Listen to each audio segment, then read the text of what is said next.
वज्राय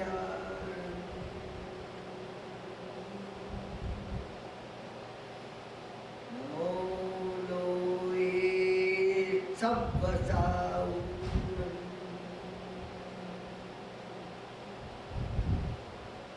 एसो पंचनमुक्कारो सर्वपावपणासनो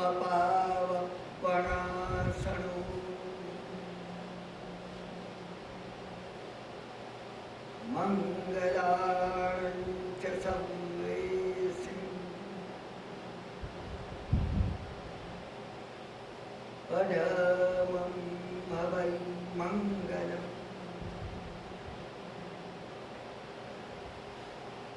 भक्तामर प्रणतमौलिमणिप्रभाणां मुद्योतकं दलितपापतमोवितानं सम्यक् प्रणम्य जिनपादयुगं युगादा वालम्बनं भवजले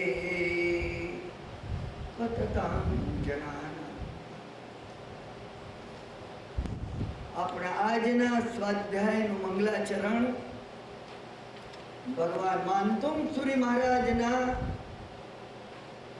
सुविख्यात एवा भक्तामर स्तोत्र ની પહેલી ગાથાથી આપણે કરીએ છીએ। એ વૃદ્ધ ભોજ નામના રાજાએ જ્યારે જૈનોને પૂછ્યું કે કોઈ એવી વ્યક્તિ તમારા ધર્મમાં છે જે તમારા ધર્મના દૈવતને પ્રગટ કરી શકે, ત્યારે જૈનો ભગવાન માનતુમ સુરી મહારાજ પાસે આવ્યા અને એમને કહ્યું કે જુદા જુદા ભિન્ન ભિન્ન ધર્મના સૂર્યની ઉપાસના કરનારા, ચંડીની ઉપાસના કરનારા એવા બાણ અને મયુર જેવા પંડિતોએ પોતપોતાના દૈવતને રાજા સમક્ષ પ્રગટ કરી બતાવ્યું છે। ભગવાન માનતુમ સુરી મહારાજે કહ્યું, ભલે જો રાજા કહેશે તો હું કોઈક દૈવત અવશ્ય બતાવીશ, પ્રગટ કરીશ। આને વૃદ્ધ ભોજ માનતુમ સુરી મહારાજ પાસે આવ્યો અને એને વિનંતી કરી કે મને માત્ર કુતૂહલ છે, દૈવત માત્ર ચમત્કાર માત્ર ઉપરના ડાયમેન્શનમાં જે નિયમ છે નીચેના ડાયમેન્શનમાં એ ચમત્કાર છે। ચમત્કાર બીજું કઈ નથી, ચમત્કાર કોઈ નિયમના આધારે છે। આ સમગ્ર વિશ્વ કોસ્મિક ઓર્ડર કોઈ નિયમની વ્યવસ્થિતિથી ચાલે છે, ઓર્ડર છે। અમે એ નિયમને જાણતા નથી, એટલે અમને ચમત્કાર લાગે છે। આફ્રિકાના પ્રિમિટિવ્સોને 500 વ્યક્તિઓને લઈને ઉડતું પાન એમ કે બ્રિટિશ એરવેઝનું વિમાન ચમત્કાર લાગે, દેવતાઓ આકાશમાં જઈ રહ્યા છે, પરંતુ એના નિયમ અમને ખબર છે। ઉપરના ડાયમેન્શનનો નિયમ એ નીચેના ડાયમેન્શનમાં ચમત્કાર છે। એટલે એવી જ રીતે હાયર ડાયમેન્શનમાં જે વ્યક્તિઓ હાયર ડાયમેન્શનમાં મેન્યુપ્યુલેટ કરી શકે એ વ્યક્તિને એ વર્તન અમને ચમત્કાર લાગે છે। સમગ્ર વિશ્વમાં ક્યારે કોઈ ચમત્કાર હોતો નથી, કેવળ જ્ઞાન પણ ચમત્કાર નથી, સમ્યક દર્શન પણ ચમત્કાર નથી। મેં તમને કહ્યું એ ચમત્કાર જે છે જેને સિદ્ધિઓ કહેવામાં આવે છે, અને મહાત્માઓએ શાસ્ત્રની અંદર સિદ્ધિઓનો નિષેધ કીધો છે। પ્રભુએ સિદ્ધિઓ બતાવવાની, સિદ્ધિઓનું લક્ષ્ય રાખવાની બિલકુલ ના પાડી છે, બિલકુલ ના પાડી છે। પરંતુ ત્યારે આવો ઉચિત મોકો આવે ત્યારે સિદ્ધિનો ઉપયોગ કરવો પડે છે, કરવો પડે। સિદ્ધિની પાછળ મહાત્મા ક્યારે ન જાય, સિદ્ધિની પાછળ જે જાય એ મહાત્મા ક્યારે ન હોય. એ જો એની દ્રષ્ટિ સિદ્ધિ બતાવવામાં હોય, ચમત્કાર કરવામાં હોય.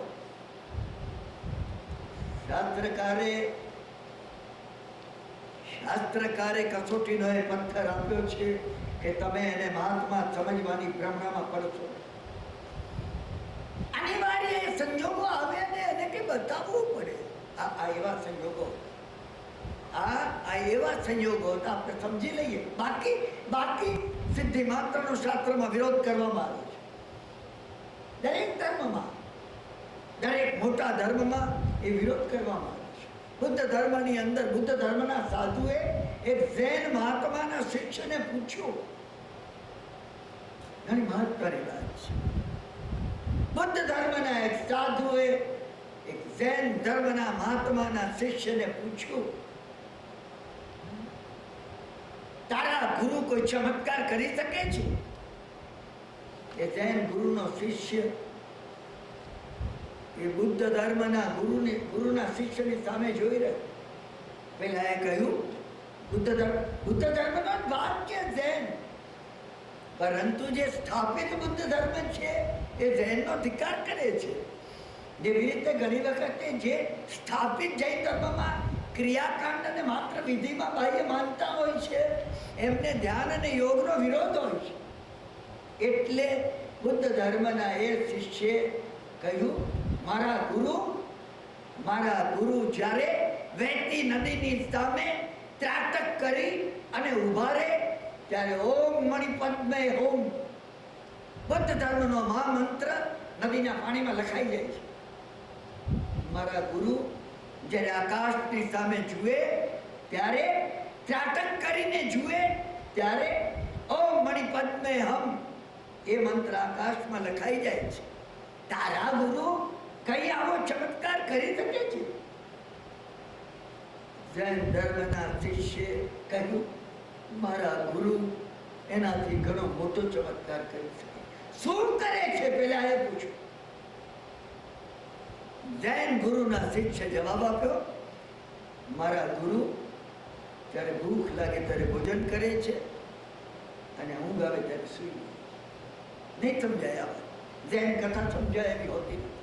જૈન કથામાં એ સહજ વસ્તુ કહેવામાં આવી છે. એને કહ્યું એ જ કહ્યું, ત્રાટક કરીને આ લખાઈ જાય. તમે એની ભ્રમણામાં પડશો નહીં. મેં તમને એ પ્રસંગ કહ્યો છે એટલે માત્ર એનો સંકેત જ કહું છું. પાટણની અંદર જ્યારે શૈવ ધર્મનો તાંત્રિક આવી પહોંચ્યો ત્યારે બ્રાહ્મણો કહેવા લાગ્યા કે જુઓ, અમારો રાજા શૈવ હતો, કુમારપાલ જૈન બની ગયો. એ તાંત્રિકે કહ્યું કે તમે એકવાર રાજાને અહીંયા મંદિરમાં લઈ આવો. એમને કીધું જરૂર આવશે. મંદિર તૂટી ગયું છે ને સમારકામ કરવાનું છે, એટલું કહીશું તો ચોક્કસ આવશે. અને કુમારપાલ આવ્યા પણ ખરા. કુમારપાલે કહ્યું, મંદિરને જે રીતે સમૂહ કરાવવું હોય એ કરાવો, રાજ્ય તિજોરીમાંથી ખર્ચો આપવામાં આવશે. તાંત્રિકે તરત જ કુમારપાલને કહ્યું, અરે કુમારપાલ, તે આ ધર્મ લીધો, મહાન શૈવ ધર્મ છોડી દીધો. કુમારપાલે કહ્યું, વિતરાગનો ધર્મ પ્રેમનો ધર્મ છે, અહિંસાનો ધર્મ છે, જીવત્વના બહુમાનનો ધર્મ છે. એને કહ્યું, એ બધી તત્વની ચર્ચા જવા દે. તારા પૂર્વજો કેટલા દુઃખી થઈ રહ્યા છે તને ક્યાં ખબર છે? જો આ રૂમમાં તારા પૂર્વજો બેઠા છે. કુમારપાલે રૂમમાં ગયો, 7 પેઢીના વડવા બેઠેલા હતા. એ ત્રિભુવનપાલને પોતાના પિતાને તો ઓળખતો હતો. કુમારપાલે એના પિતાને જોયા. ત્રિભુવનપાલે કહ્યું, અમારા પિતા છે. આ એના પિતા. ત્રિભુવનપાલે કહ્યું, કુમારપાલ, ભગવાન શિવના શ્રેષ્ઠ ધર્મને છોડીને ત્યાં સેવડાનો ધર્મ આ જૈન સાધુનો ક્યાં અંગીકાર કર્યો? અમે અત્યારે દુઃખી થઈ રહ્યા છીએ. બધા પૂર્વજો ફરિયાદ કરવા લાગ્યા. કુમારપાલ સ્તબ્ધ થઈ ગયા. કુમારપાલ જયારે રાજમહેલમાં ગયા, રાત પડી ગઈ હતી, ઊંઘ એમને આવી. એમને થયું, અરે મારા કોઈ વર્તનથી મારા પૂર્વજો દુઃખી થઈ રહ્યા છે. નિત્ય નિયમ પ્રમાણે પ્રાતઃકાલે ઉઠી ભગવાન હેમચંદ્રાચાર્ય મહારાજના દર્શન માટે ગયા. મસ્તક નમાવીને એમને વંદન કર્યું. ગુરુ મહારાજ તરત સમજી ગયા.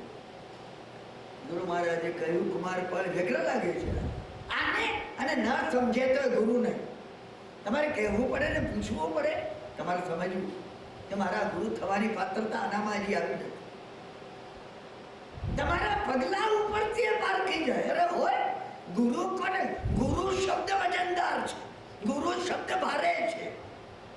ગુરુ શબ્દ ગુરુ એટલે સંસ્કૃતમાં એનો અર્થ ભારે થાય છે. જેનું ભારે ભજન છે એ ગુરુ છે. ગુરુના ગ્રહને પણ ગુરુ કહેવામાં આવે છે. અને માર્ગ પ્રદર્શિત કરે, હાથ ચાલીને માર્ગ ઉપર લઈ જાય, ઉપર ઊંચે ચઢાવે એ ગુરુ છે. સમજી ગયા? તરત એને કહ્યું, કુમારપાળ આજે ગગડે લાગે છે. કુમારપાળે આંખો મીચી દીધી, મસ્તક નમાવી દીધું. શું બન્યું કુમારપાળ? કુમારપાળે કહ્યું કે ભગવાન, મારી 7 પેઢીના પૂર્વજો મને કહેવા લાગ્યા કે ત્યાં જૈન ધર્મ લીધો, અમે પારાવાર દુઃખી થઈ રહ્યા. મહારાજ હસવા લાગ્યા. આ સામર્થ્ય ગુરુઓમાં, આ સામર્થ્ય છે. હું તમને દરેક સ્વાધ્યાયમાં ગુરુનું વર્ણન એ માટે કરું છું. હા, ગમે તે કંઠી બંધાવી નહીં દે. ગુરુ બધાને માનવા, માર્ગ બતાવે ગુરુ. અહીંયા ન્યૂજર્સીનું પણ દેરાસર ક્યાં આવ્યું કે તમે આમ કરીને આમ વળો, જમણી બાજુ જશો ને તમે દેરાસર દેખાતો તમને દે. એને ગુરુ માનવું, એને માર્ગ બતાવજો આપણને. ગુરુ જે શબ્દ ગુરુ માટે કહેવામાં આવ્યો છે, ગુરુ ગૌતમ સ્વામીને માનવા. જ્યારે ગુરુ આવશે ત્યારે તમે એને ઓળખી લેશો. જ્યારે ગુરુ આવશે ત્યારે કદાચ તમે એને નહીં ઓળખી શકો, ગુરુ તમને ઓળખી લેશે. સમજી રાખજો, નક્કી વાત છે. કુમારપાળે વર્ણન કર્યું, હસવા લાગ્યા મહારાજ. મહારાજે કહ્યું, ઓહો આટલું જ છે ને? કુમારપાળને આખી રાત જે પ્રોબ્લેમ પર ઊંઘ નહોતી આવી. હેમચંદ્રાચાર્ય મહારાજે કીધું, જો પહેલા રોકડામાં જાત. હેમચંદ્રાચાર્ય મહારાજે કહ્યું, કુમારપાળ સમજ્યા કે મહારાજ ત્યાં મને સમજાવવા માટે કે આવવાના હશે. સમજ્યા ને? આ જે એ રૂમ એ ખાનગી મુલાકાતનો રૂમ હતો. હા, કુમારપાળ જેવા ગયા અને બારણું ખોલ્યું, 21 પેઢીના પૂર્વજો બેઠેલા. પેલા ગઈકાલે 7 વાળા તો હાજર જ હતા અંદર, બીજા 14 હતા. એ કહેવા લાગે અમારા પિતા, મારા પિતા, બધાએ ઇન્ટ્રોડક્શન એમની આપી દીધી. 21 પેઢી હતી. બધા કહેવા લાગ્યા, ધન્ય છે કુમારપાળ તને. આ મહાન ધર્મ તને મળ્યો છે, જગતનો શ્રેષ્ઠ ધર્મ, પ્રધાનમ સર્વ ધર્માનામ. આ મળવાનો નથી, દુર્લભ દુર્લભ દુર્લભ છે. એમાં ગુરુ હેમચંદ્રાચાર્ય જેવા કોઈ દાડો મળે નહીં. તારું મહાભાગ્ય છે. અમે તને આશીર્વાદ દર્શાવીએ છીએ. કુમારપાળ કહેવા લાગ્યો, એ ગઈકાલે તો તમે રોતા હતા ત્યાં, તમે મને ફરિયાદ કરી હતી ગઈકાલે. અમે શું કરીએ? પેલો દુષ્ટ તાંત્રિક અમારી ગરદન પર બેઠો હતો, એટલે અમારે કહેવું પડ્યું. કુમારપાળ બહાર નીકળી, ગુરુ મહારાજ પાસે આ ગુરુ તો ક્યાં જ બેઠા હતા, એટલે જ સહજતાથી બેઠા હતા. જાણે કોઈ માનચિત બની. કેમ કેમ કેવું બતાવ્યું મેં? ના ના ના, તો ગુરુ નહીં, તો ગુરુ નહીં. હું તમને એ માટે કહું છું, સમજ્યા ને?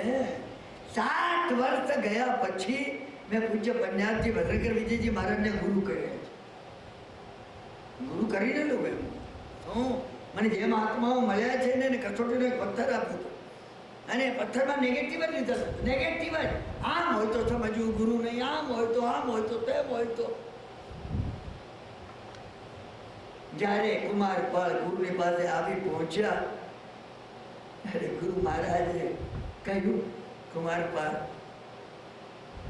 એને કુમારપાળે કીધું, ભગવાન મને સંતોષ થઈ ગયો. ના ના ના, કે તું સમજ્યો નથી. પેલું જે હતું એ નાની ઇન્દ્રજાળ હતી ને, મેં ઊભી કરી મોટી ઇન્દ્રજાળ છે. એ નાની ઇન્દ્રજાળ હતી, આ મેં મોટી ઇન્દ્રજાળ ઊભી કરી. એટલો મૂર્ખ ન બન કે ત્યાં ગઈકાલે તારા 7 પેઢીના પૂર્વજ મળ્યા હતા, અને એટલો મૂર્ખ ભૂલે છું કે નહીં બનતો કે મેં 21 પેઢીના બોલાવ્યા છે. 2 ઇન્દ્રજાળ છે. આવી વસ્તુને શાસ્ત્રમાં ઇન્દ્રજાળ કહેવામાં આવે છે. અને છતાં અને છતાં ભગવાન ભાનતુમ સુરી મહારાજે વૃદ્ધ ભોજને આ બતાવવાનું સ્વીકાર્યું. તમે ચૂકી, હું એના ઉપર ભાર દઉં છું. તો પછી આવી ઇન્દ્રજાળમાં નહીં, એ બંને હતું, નિશ્ચય અને વ્યવહાર બંને હતા. એમની દ્રષ્ટિ નિશ્ચય પ્રત્યે હતી. મેં તમને કહ્યું એમ ધ્યાન યોગના માર્ગમાં આપણો વિષય ધ્યાન યોગ, લક્ષ્ય ધ્યાન છે, માર્ગ યોગ છે. યોગના માર્ગે ધ્યાન સુધી પહોંચવાનું છે. લક્ષ્ય નિશ્ચય નહીં છે, માર્ગ વ્યવહાર છે. એ વ્યવહારમાં ઘડીક આમ ગાડી ચલાવવાની, ઘડીક આમ ચલાવવાની. તમે, હું તમને કહું, પણ તમારે જમણી તરફ સ્ટીયરિંગ ફેરવવું કે ડાબી તરફ, તમે કોઈ ગાડી ચલાવતા જ ખબર એક્સિડન્ટ ન થવો જોઈએ. પારકાનો કે આપણો, એ આપણું લક્ષ્ય છે, એ આપણું લક્ષ્ય છે. અને એ લક્ષ્ય ધ્યાનમાં રાખીને કઈ તરફ ગાડી ચલાવવી, રાઈટ તરફ કે રોંગ તરફ સ્ટીયરિંગ ફેરવવું, એ વખતે સમજમાં આવી જશે. એટલે માનતોમ સુરે મહારાજે નિશ્ચય દ્રષ્ટિ હૃદયમાં રાખીને આ ભક્તામ સ્તોત્રની રચના કરી છે. 48 ગાથાના આ સ્તોત્રમાં મૂળ 48 ગાથા છે. 4 ગાથા ભંડારી દેવામાં આવી છે. એમાં કહેવાય છે કે 48 ગાથાના એ સ્તોત્ર વડે ચક્રેશ્વરી દેવીનું સિંહાસન કંપાલા, ચક્રેશ્વરી પ્રગટ થતા. ચક્રના ઐશ્વર્યની વાત છે, કુંડલીની શક્તિની વાત છે. કુંડલીની ઉત્થાનની પ્રક્રિયા, કુંડલીની ઉત્થાનની પરિપૂર્ણ સંપૂર્ણ પ્રક્રિયા આ બધા સ્તોત્રમાં એની 48 ગાથાઓ, એ 48 બેડીઓ કર્મની જે છે એ તોડવા માટે છે. મહારાજને સાકલ પહેરાવવામાં આવી અને એક ગાથા બોલતા ગયા અને એક બેડી તૂટતી ગઈ. બહાર કદાચ 5મા 6ઠા ડાયમેન્શનનું સત્ય આપણને 3જા ડાયમેન્શનમાં લોખંડની બેડીઓ તૂટે એ સ્વરૂપે દેખાતું હશે, પરંતુ વાસ્તવિક રીતે પ્રત્યેક ગાથામાં મેં તમને આગળના સ્વાધ્યાયમાં કહ્યું એમ શબ્દાર્થ છે, એનો ભાવાર્થ છે, એનો યોગાર્થ છે. યોગ એટલે પોતાની જાતને પરમ તત્વ સાથે કઈ રીતે જોડવી. યોગાર્થની પાછળ અનુભવાર્થ છે, અને એનાથી પોતાની જે અનુભૂતિ પ્રાપ્ત થાય, પોતાની પાત્રતા પ્રમાણે અનુભૂતિ પ્રાપ્ત થશે, અને અનુભૂતિ જેમ જેમ પ્રાપ્ત થાય તેમ તેમ એમાં આગળ વધવાનું છે. અને છેલ્લે તત્વાર્થ પ્રગટ થાય છે. પ્રગટ તો તત્વાર્થ જ કરવાનો છે, સદા સર્વત્ર તત્વાર્થ. એ જ માનવી બને ત્યારે એનું લક્ષ્ય હોવું જોઈએ. માનવીએ માની ના લે કે મેં તત્વાર્થ પ્રાપ્ત કર્યો છે, પણ માનવી ક્યારે પણ ભૂલે નહીં તત્વાર્થ મારું લક્ષ્ય છે. એનું લક્ષ્ય પરમ, એનું લક્ષ્ય હોવું જોઈએ. પરમ, સુપ્રીમ, સર્વશ્રેષ્ઠ એ પરમાત્મા તત્વ હોય, એ કોસ્મિક ઓર્ડર હોય, એ કોઈ નિયમ હોય, જે કંઈ હોય, એ સિદ્ધિ ગતિ હોય, જે કંઈ હોય, એનું બિલકુલ સ્પષ્ટ એનું લક્ષ્ય હોવું જોઈએ. આ રીતે જ્યારે આપણે ભક્તામ સ્તોત્રને જોઈએ છીએ, પહેલી ગાથા જે છે એનું આજે આપણે મંગલાચરણ કર્યું. ભક્તા અમર પ્રણત, ભક્તા અમર, ભક્તિથી છલાછલ છલકાઈ રહ્યા છે એવા દેવતાઓની આ વાત છે. મેં તમને એક સ્વાધ્યાયમાં કહ્યું છે, અમારે ત્યાં પેઇન્ટિંગ આપવામાં આવે છે, ચિત્રો આપવામાં આવે. આ બધી ગાથાઓમાંથી મોટા ભાગની ગાથાઓ ચિત્રો છે. હજી શાંતિ તમે બોલો, શાંતિનાથ ભગવાન અને અજીતનાથ ભગવાનના સમાવેશન સ્પષ્ટ થઈ એ જોવાના છે. આ તો ઇન્સ્ટ્રક્શન છે, આપણે ચિતરવાનું છે. આ ચિતરવા માટેની સૂચના, સજેશન બુક છે. ભક્તા અમર, ભક્ત એવા અમરો, છલાછલ ભક્તિ જેમનામાં છલકાઈ રહી છે એવા દેવતાઓ. ભક્તા અમર પ્રણત મૌલી, એમને મસ્તક નમાવ્યું છે. આ બધા દેવતાઓએ માથું નમાવ્યું છે, અને માથું નમાવ્યું છે એટલે માથા ઉપર રહેલા એમના મુંગટો પણ નમેલા છે. પ્રણત મૌલી મણિ પ્રધાના, અને આ મુંગટોની અંદર મણિ જડવામાં આવે છે, રત્નો જડવામાં આવે છે. રત્નો જડેલા મુગટો દેવતાઓએ પહેરેલા છે. આવા દેવતાઓ નમન કરી રહ્યા છે અને એ નમનમાં એમના મુગટની અંદર રહેલા મણિઓ, આ મણિના જે રત્નો છે એની જે પ્રભા છે, એનું જે તેજ છે, મત્તામર પ્રતમૌલી મણિ પ્રભાના મુદ્યોતકમ, એ તેજથી છલકી રહ્યા છે. એના તેજથી ભગવાનના ચરણ છલકે છે કે ભગવાનના ચરણ વડે દેવતાઓના મસ્તકમાં જે એમને મુગટ પહેરેલા છે એમાં રહેલા મણિઓ પ્રકાશમાન થયા છે ભગવાનના ચરણ કમળના તેજ વડે. કેવું છે પ્રભુના ચરણ કમળનું તેજ? એ વડે મણિઓ ઝલકી રહ્યા છે, એમાંથી પ્રકાશ નીકળી રહ્યો છે અને એ મણિઓ મુગટમાં જડેલા છે. એ મુગટ દેવતાઓએ પહેરેલા છે. એ દેવતાઓ ભક્તિ વડે નમેલા છે. આખું ચિત્ર છે. મત્તામર પ્રતમૌલી મણિ પ્રભાણામ મુદ્યોતકમ, એનાથી ઉદ્યોત પામ્યા છે પ્રભુના ચરણ કમળ વડે. ઉદ્યોતકમ દલિત પાપ તમો વિતાનમ, આ નમન કરવા વડે, આ નમસ્કાર આ રીતે પગે લાગવા વડે એ ચરણ કમળ કેવા છે પ્રભુના? દલિત પાપ તમો વિતાનમ, દળી નાખે છે. તેને દળી નાખે છે? પાપ કર્મને દળી નાખે છે. પાપ કર્મને એ દળી નાખે છે. કેવા પાપ કર્મ છે? તમો વિતાનમ, મોહના ગાઢ અંધકારના અજ્ઞાનના જે પાપ છે દળી નાખે છે. ઉદ્યોતકમ દલિત પાપ તમો વિતાનમ સમ્યક પ્રણમ્ય, સમ્યકપણે પ્રણમ્ય વંદન કરાયેલા એવા સમ્યક પ્રણમ્ય જીન પાદ યુગમ યુગાદા, બંને ચરણ જીન પાદ, જીનેશ્વર ભગવાનના બે ચરણ. બે ચરણ શું કરવા આવે? એક ચરણમાં નમસ્કાર કર્યા તો ના, એ બંને ચરણમાં નમસ્કાર કરવાના છે. કારણ કે નિશ્ચય અને વ્યવહારથી, કારણ કે દ્રવ્ય અને પર્યાયથી, કારણ કે બાહ્ય અને અંદરથી, કારણ કે આ ભવ અને આવતા ભવથી. મુદ્યોતકમ દલિત પાપ તમો વિતાનમ સમ્યક પ્રણમ્ય જીન પાદ યુગમ યુગાદા આલંબનમ, આલંબન છે. ભવજલે પતતામ જનાનામ, આ ભવ સમુદ્રમાં ડૂબતા એવા અમારા જેવા જીવો માટે, અનંત જીવો માટે, આ ભવ સમુદ્રને પાર કરી જવા માટે પ્રભુના ચરણ કમળ. કયા પ્રભુના? યુગમ યુગાદા, યુગની આદિમાં કાળ પણ શરૂ થયો એની પહેલા જે અકાળ હતા, કાળથી જે પરે છે એવા એને યુગાદિદેવ કહેવામાં આવે છે. ઋષભદેવને યુગાદિદેવ કહેવામાં આવે છે. યુગાદિદેવનું એ શબ્દનું પણ ઘણું મહત્વ છે.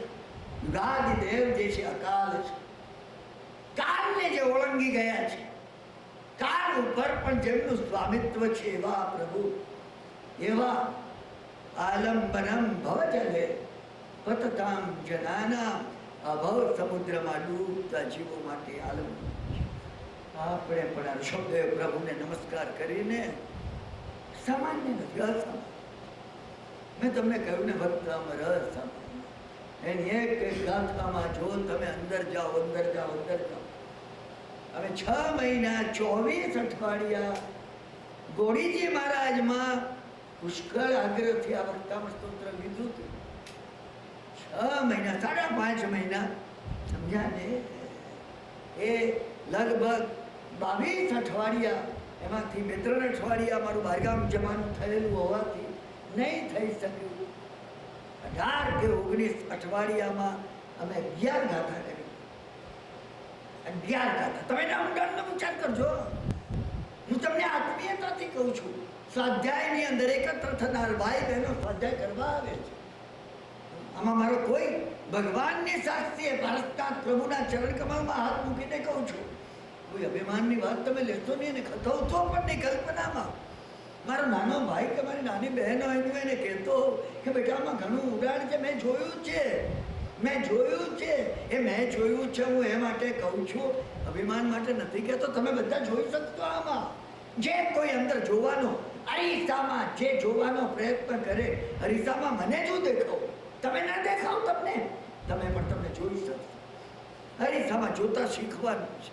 તમે આની અંદર જો એક એક ગાથામાં શું ભર્યું છે, એક એક ગાથામાં જે ભર્યું છે. મેં તમને કહ્યું એ માટે મેં ઘણાને વિનંતી કર્યું, ઘણાને મળું છું.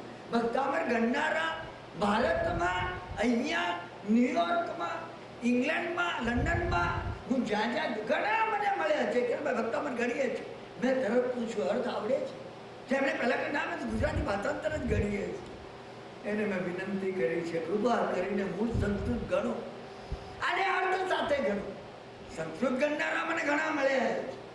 જો ભક્તામર અમે સંસ્કૃત જ ગણીએ છીએ. એમને મેં પૂછ્યું અર્થ જાણો છો? કે ના ના કિરણભાઈ અર્થ તો કઈ ખબર નહીં. તમને પણ જો ગુજરાતી ગણતા હો તો કૃપા કરીને સંસ્કૃત ગણવા પ્રયત્ન કરો. અને માત્ર સંસ્કૃત જે ગણતા હોય મારી નમ્ર વિનંતી છે, રોજ એક ગાથાનો અર્થ સમજવા પ્રયત્ન કરશો તો 44 ગાથા સમજ્યા ને? 1 મહિનો ને 14 દાડા થશે તો 2 મહિના ને 28 દાડા, 3 મહિના થતા થતા તમને અર્થ સમજાઈ જશે. તમે જરૂરિયાત હોય તમને જુદો ભાવ થશે. અરે જુદું નીકળશે અંદરથી બહાર, કઈ જુદું પ્રગટ થશે. એમાં ભરેલું છે, એની અંદર ભરેલું છે. સંસ્કૃત ભાષામાં એ બળ છે. સંસ્કૃત ભાષા એ વાઇબ્રેશનની ભાષા છે. એ પ્રસંગ મેં તમને 87, 88, 89 બધા વખત કહ્યો છે. ફ્રાન્સની અંદર એ બાઈએ પોતે એક કેમિકલ સ્ક્રીન તૈયાર કર્યું અને કેરાલાનો એક વિદ્યાર્થી એને કહ્યું કે તને કોઈ તારી પ્રાચીન લેંગ્વેજનું કોઈ સ્તોત્ર આવડે છે? એને કહ્યું કે નાનો 5, 7 વર્ષનો, 8 વર્ષનો હતો ત્યારે મારા પિતાએ કાળ ભૈરવ અષ્ટક મને શીખવાડ્યું. એને તો અર્થ પણ ખબર નહોતી. એ બાઈએ પોતે એને લેબોરેટરીમાં આવવાનું નિમંત્રણ આપ્યું અને એના સ્ક્રીન સામે બોલવાનું કહ્યું. 8 શ્લોક માત્ર. કાળ ભૈરવ અષ્ટક પ્રસિદ્ધ છે, ઘણું પ્રસિદ્ધ છે. જ્યારે એને રોજના નિયમ પ્રમાણે એ અષ્ટક ઉચ્ચાર્યું, એને જ્યારે એનો પાઠ કર્યો, 8 ગાથા થઈ ત્યારે સ્ક્રીન ઉપર કાળ ભૈરવની આકૃતિ કોતરાઈ. આકૃતિ આખી પડી. ડાબો જેનો આગળ છે, ડાબા હાથમાં ખપ્પર છે, એવું એ કાળ ભૈરવનું શિલ્પ. તમારામાંથી કોઈને પણ જ્યારે જેસલમેર જવાનું થાય ત્યારે વચ્ચે લોદરવા જતા અમરસાગરનું પ્રખ્યાત દેરાસર આવે છે. તમે ત્યાં જશો તો એ જેસલમેરની પંતીર્થી ગણાય છે. મારી તમને રિક્વેસ્ટ છે, એક ખૂણામાં કસોટીના પથ્થરની આટલી કાળ ભૈરવ ઊભો છે. મેં કાળ ભૈરવની, બટુક ભૈરવની ઘણી મૂર્તિઓ જોઈ છે, શ્રેષ્ઠ મૂર્તિ છે, શ્રેષ્ઠ.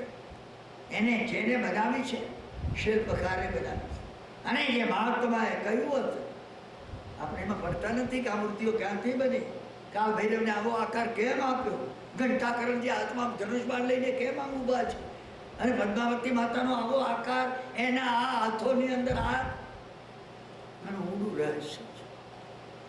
અત્યારે એ માટે આપણો સમય પણ નથી કે જેથી આપણે એની કોઈ ચર્ચા કરીએ. પણ એ કાળ ભૈરવનો આકાર જે પડી ગયો, એને જે વર્ણન કરેલું હતું ને, બે જે વાંચેલું છે એ હું પોતે જેસલમેર આ પ્રતિમા કાળ ભૈરવની મેં પોતે 4 વખત જોઈ છે. હું 6 વખત જેસલમેર ગયો છું. 4 વખત મેં મિત્રોને બતાવી છે આ પ્રતિમા કે જો આ કાળ ભૈરવ કેસરિયાજીની અંદર જે છે, કાળા ભૈરવ, ગોરા ભૈરવ, બટુક ભૈરવ ભારી, કઈ ખંડિત કરવા આવ્યા, લલી નાઠા હારી રે કેસરિયા જાસુ. આપણે અત્યારે એના મિસ્ટિસિઝમમાં જતા નથી, પરંતુ ભાષામાંથી બળ છે મને કહેવું છે.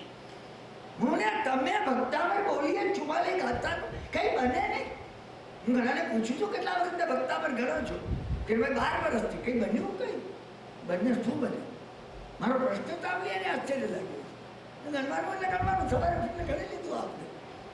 હા, મેં તમને એકવાર સ્વાધ્યાયમાં કહ્યું એમ, તમે ભક્તામર ગણતા હો તો માનતોષસુરી મહારાજનો આભાર માનજો. માનતોષસુરી મહારાજનો આભાર માનતા પહેલા ગૌતમ સ્વામીનો માનજો. અને ગૌતમ સ્વામીનો પછી માનવાનો છે. ગૌતમ સ્વામીના બાપનો પહેલા માનવો જોઈએ, ભગવાન વર્ધમાન સ્વામી. એમના સ્પિરિચ્યુઅલ ફાધર કોઈ હોય તો વર્ધમાન સ્વામી હતા. મહાવીર સ્વામીનો ઉપકાર માની, ગૌતમ સ્વામીનો ઉપકાર માની, માનતુમ સુરીનો ઉપકાર માનીને પછી ભક્તામર ગણ્યું. ઉપકાર માન્યા વગર લઈ લીધો ભક્તામર.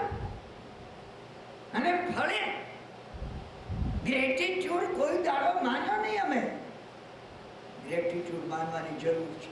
હું તમને અહીંયા મારા કહું છું, ચાવીઓ હું તમને અહીંયા કહું છું. ધ્યાન માર્ગના પ્રવેશની ચાવીઓ છે. હું મંગલાચરણમાં વખત કાઢું છું, તમે નહીં માનતા. મને તમને હું જવું એ પહેલા આપી શકાય એટલે ચાવીઓ આપી દેવી છે. અને અહીંયા જ્યારે આપણે પહેલી ગાથા લીધી છે તો પહેલી ગાથાનો એક સામાન્ય સંકેત હું તમને કહું છું. કારણ તમે સર્વે સ્વાધ્યાય માટે એકત્ર થયા છો. તમે વાર્તાલાપ સાંભળવા નથી આવ્યા. તમારે અંદર ઊંડા જવું છે. જીનેશ્વર ભગવાનના તત્વજ્ઞાનમાં જેને ડેપ્થમાં જવું છે, જેને પણ જીનેશ્વર ભગવાનના તત્વજ્ઞાનની ડેપ્થમાં જવું હશે એને સ્વાધ્યાય કરવો જ પડશે.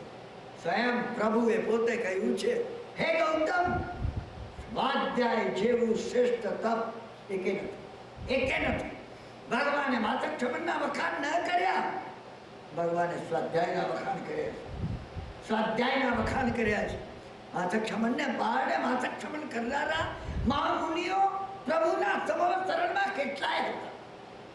પ્રભુએ કહ્યું, સ્વાધ્યાય કરનારો મારો સાધુ શ્રેષ્ઠ તપ કરે છે. એ જે સ્વાધ્યાય છે, એ જો સ્વાધ્યાય કરવાનું આપણે જો લક્ષ્ય રાખીશું, એટલે હું એને સ્વાધ્યાય કહું છું. કદાચ આવા સંકેતો તમને કામ લાગે. તમે એનો અર્થ હું એ નથી કહેતો કે તમે વસકરમ ગણો છો તો એનો તત્વાર્થ ખુલી જાય. ના ખુલે. તમે સમજો આમાં ઘણું ઊંડું છે. વસકરમ પાતમ પાતમ મંદામી, બધા ઉપસર્ગો દૂર કરનાર પાર્શ્વનામના યક્ષ જેની સેવામાં છે એવા પાર્શ્વનાથને હું નમસ્કાર કરું છું. એટલો સામાન્ય શબ્દાર્થ જાણવાથી ખુલી નહીં જાય, પણ તમે સમજશો કે એને ઘણું કહેવાનું છે. મતલબ આવું સ્વામીને જેને ઉભોસગ્રમની રચના કરી એને આ કવિતા નહોતી રચી. આ અત્યારે વર્તમાન કાળે કવિઓ કવિતા રચે છે, એમાં કવિતા નહોતી, સ્તોત્ર. અને દરેક સ્તોત્રની અંદર જે ઊંડાણ છે, આપણે ભક્તાઓની પહેલી ગાથા લઈએ છીએ, પછી આપણે શબ્દ શરૂ કરીએ છીએ. ભક્તા મારે પ્રણત મૌલી મણિ પ્રવાહ. ભક્ત પહેલો શબ્દ શરૂ થાય છે ભક્ત. ભક્ત ઘણો મહત્વનો શબ્દ છે. ભક્ત એટલે જે જોડાયેલો છે તે ભક્ત. બે શબ્દો છે, વિભક્ત અને ભક્ત. છૂટો પડી ગયો છે વિભક્ત છે. એટલે વ્યાકરણમાં વિભક્તિ એને કહેવામાં આવે છે જે જોડી આપે. બે છૂટી વસ્તુને જોડે એ વિભક્તિ છે. એ વિભક્તિ છે. અહીંયા ભક્ત જે જોડાયેલા છે, કોની સાથે જોડાયેલા છે? પરમાત્મા. પણ જોડાયેલા એવા કોણ છે? અમર. અમર ના, અમર એટલે દેવતાઓ. અમર એટલે દેવતાઓ, એ વાત તમારી સાચી છે. પણ અમર એટલે ક્યારે પણ જે મૃત્યુ પામવાના નથી તે સિદ્ધ પરમાત્મા, એ અમર છે. એ અમર છે. દેવતાઓ મૃત્યુ નથી પામવાના એમ કહ્યું, એનો તાત્વિક અર્થ એ છે કોઈ મારે અને દેવ મરી જાય એ બનતું નથી. મેં તમને આયુષ્ય કર્મની બાબતમાં કહ્યું કે આપનું આયુષ્ય ઘટી શકે, દેવનું આયુષ્ય ઘટતું નથી, તીર્થંકરનું ઘટતું નથી, યુગલિકોનું ઘટતું નથી, નારકોનું ઘટતું નથી. ઘટે નહીં. અમર એટલે તો પછી અમરદેવોને કેમ કીધા? મરે તો છે જ, આયુષ્ય પૂરું થાય ત્યારે જ મરે, બાકી ન મરે.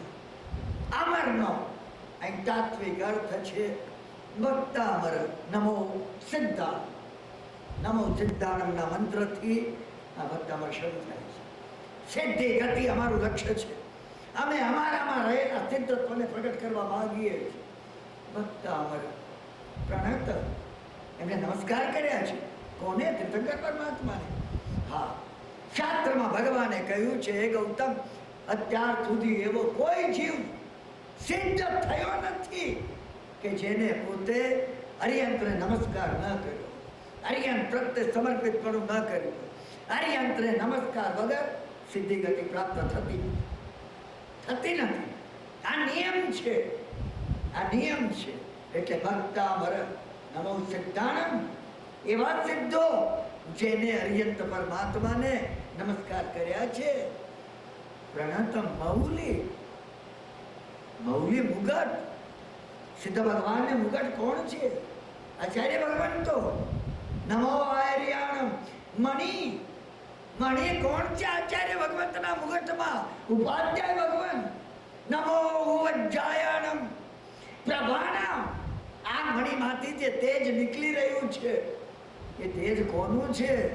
નમો લોહે સ્તંભ સાહુના મણિપ્રભાણ ઉદ્યોતક. મને આ દરેક એમનામાં જે ઉદ્યોત આવ્યો છે ક્યાંથી આવ્યો છે? અર્યંત પરમાત્માના ચરણ કમળને, ચરણ કમળને, ચરણ કમળ એટલે ચારિત્રને, ભગવાનના ચરણ કમળને વંદના કરવાની કીધી. ભગવાનના અહીંયાથી જીનવાણી નીકળી હતી તો ભગવાન તમારો મોઢાને વંદન કરું. તમે એમને કીધેલી વાતને આચરણમાં ઉતારો, એના ઉપર ભાર મૂકવામાં આવ્યો. જીનવાણી આચરણમાં ઉતારવાની વસ્તુ છે એટલે ચરણ કમળને વંદના આવે. વારંવાર ચરણ કમળની વાત આવે છે. આપણા ધર્મમાં માત્ર નહીં, હિન્દુ ધર્મમાં પણ. મીરા દાસી ચરણ કમળ કી, મીરાએ પોતાને ભગવાનના ચરણ કમળની દાસી કીધી છે. પ્રભુની આજ્ઞાનું પાલન કરું. મુદ્યોતકમ દલિત પાપતમો વિતાનમ, દલિત પાપતમો વિતાનમ, અહંકારના પાપ માત્રને દલી નાખનારા.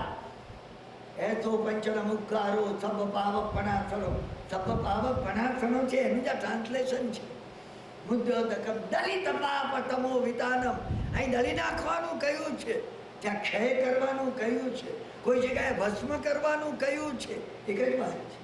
એકો પંચન મુક્કારો સબ પાવક પણાસણો દલિત પાપતમો વિતાનમ, સમ્યક પ્રણમ્ય જિન પાદ યુગમ યુગાદા. એ યુગાદા કોણ છે? નમો હરિહંતાણમ, એમના સમ્યક જે ચરણ કમળ દે છે એને સમ્યક પ્રણામ કરી, સમ્યકપણે અહંકારમાં હું પ્રણામ કરું. લ્યા કર્યા તમને પ્રણામ, એ જીનેશ્વર. મશ્કરીમાં પ્રણામ કરું, મારા તમને પ્રણામ હોજો. મારા તમને કોને મશ્કરીમાં પ્રણામ કર્યા? બ્રાહ્મણ હરિભદ્રે, બ્રાહ્મણ હરિભદ્ર જૈન ધર્મના મોટામાં મોટા વિરોધી, મોટામાં મોટા. એ વારંવાર કહેતા હાથીના પગ તળે કચડાઈ જવું સારું, પણ જીનના મંદિરમાં જવું, જીનના મંદિરમાં જવું નહીં. અને એક વખત બન્યું એવું, ચિત્તોડની સાંકલી ઘડીઓમાં, તમે આજે પણ જો રાજસ્થાન ગયા હો અને કેસરિયાજીની જાત્રા પછી ચિત્તોડ ગયા હો, ચિત્તોડમાં ઘણી ગલીઓ એકદમ સાંકડી છે. સાંકડી ગલીમાં એ પોતે જઈ રહ્યા હતા અને ગાડો હાથી સામેથી આવ્યો. મહારાજ કે ખસી જાઓ. અને એ સાંકલી ગલીમાં જે પગથિયું દેખાયું એના પર એકદમ ચડી ગયા. અંદર ગયા તો જીનેશ્વરનું મંદિર હતું. શંકર પરમાત્માની મૂર્તિ જોઈએ. બ્રાહ્મણ હરિભદ્ર, ચિત્રકૂટના ચિત્તોડના બ્રાહ્મણ હરિભદ્રની હું વાત કરું છું. પેટે પાટા બાંધતા. કોઈ પૂછે તો એ કહેતા મારા પેટમાં જ્ઞાન એટલું બધું ભર્યું છે, પાટો ન બાંધું ને તમારું પેટ ફાટી જાય. હાથની અંદર દિવસે ધોળે દિવસે ભાન જ રાખતા. કોઈ પૂછે કે અરે સૂર્યનો પ્રકાશ એ કે મારી જોડે વિવાદ કરનારો કદાચ કોઈ જગ્યાએ અંધારામાં ઊંડા કૂવામાં ઘૂસી જાય તો આ ફાનસથી પકડી પાડે. એક કોદાળી રાખતા બગલમાં, આટલી જમીનમાં બેસે તો જમીન ખોદ. તમે વિચારો, સિમ્બોલિઝમ છે. એક નાની સીડી રાખતા બાંધેલી, આકાશમાં ચડી જાય તો. એમની પોતાની પ્રતિજ્ઞા હતી કે અન્ય ધર્મનો વાદી જે કોઈ શ્લોક કે અને જો હું ના સમજી શકું ચેલો થઈ જાઉં. હજી સુધી એમને કોઈ મળ્યું નહોતું. એ પોતાને વિજયવંત વાદી ગણાવતા બ્રાહ્મણ હરિભદ્ર. અને એ વખતે જેવા ચડી ગયા તે શંકર ભગવાનને જોતા એમને એક શ્લોક કીધો. હા, કે માલ મિષ્ટાન ખાઈને તારા પેટની ભાગ ઘણી ફૂલી ગઈ છે. ભગવાનને હા, હું તમને જ્યાં કહું છું ને, આપણે કોઈ મશ્કરીમાં કહીએ કોઈને, સમજ્યા ને? અને તું તને વિતરાગ ગણાવે છે. રાગ દ્વેષથી તને રહિત ગણાવે છે, એવા રાગ દ્વેષમાં ડૂબેલા એવા તને લે મારા નમસ્કાર બોલ. મશ્કરી હતી, બિલકુલ મશ્કરી હતી. આથી તો જતો રહ્યો, એ બહાર નીકળી ગયા. મને કંઈક વિશેષ કેવું છે, ઘટના જ્યારે ઘટે છે, અહંકારની પણ એ ટોચ જ્યારે આવે છે, અને તમે જોજો અહંકાર જ્યારે જ્યારે જ્યારે અહંકાર જ્યારે કોઈ સુપ્રીમ સાથે અથડાય છે, અત્યાર સુધી એમનો બ્રાહ્મણ હરિભદ્રનો અહંકાર જગતના સામાન્ય વ્યક્તિઓ સાથે, વિદ્વાનો સાથે, કોઈ સાધુઓ, મુનિઓ, સંન્યાસીઓ એની સાથે અથડાતો હતો. વિતરાગ પરમાત્માની પ્રતિમા સામે જે અથડાયો, એમને સ્ટ્રાઇક કર્યું. તમે ભૂલશો નહીં, સ્ટ્રાઇક થયેલી વસ્તુ રિબાઉન્ડ થયા વગર રહેતી નથી. સ્વાધ્યાયમાં હું તમને એક વાત પર ભાર દઉં છું, તમે ક્યારે પણ તીવ્રપણે ક્યાંય સ્ટ્રાઇક કરશો નહીં. અનંત ગુણો મોમેન્ટમ ગ્રહણ કરી અને સામે સ્ટ્રાઇક કરેલું તમારા ઉપર ચાવી લેવાની છે. આમાંથી સામાન્ય વાત નથી, અસામાન્ય વાત છે. ધ્યાનયોગની વાત હું તમને કહું છું. ધ્યાનયોગની આ વાત સમજાવ્યા વગર હું ને તમે યમ એટલે અહિંસા, સત્ય, હત્યા આમાં જઈ શકતું? આ સામાન્ય વાત જો ન સમજીએ તો આમાં ક્યાંથી જઈ શકતું? આપણે કઈ રીતે નિયમમાં તમે શૌચ એટલે સ્નાન કરવું, સુવારો ખોલીને આજે સવારે જેવું નાહ્યો એની તમે વાત કરતા હતા. સાધુને એ શૌચ કરવાનું છે, મન ઉપરનો મેલ દૂર કરવાનો છે, જેથી આત્મા ઉપરનો મેલ દૂર કરી શકે. શૌચ અંદરનું શૌચ છે.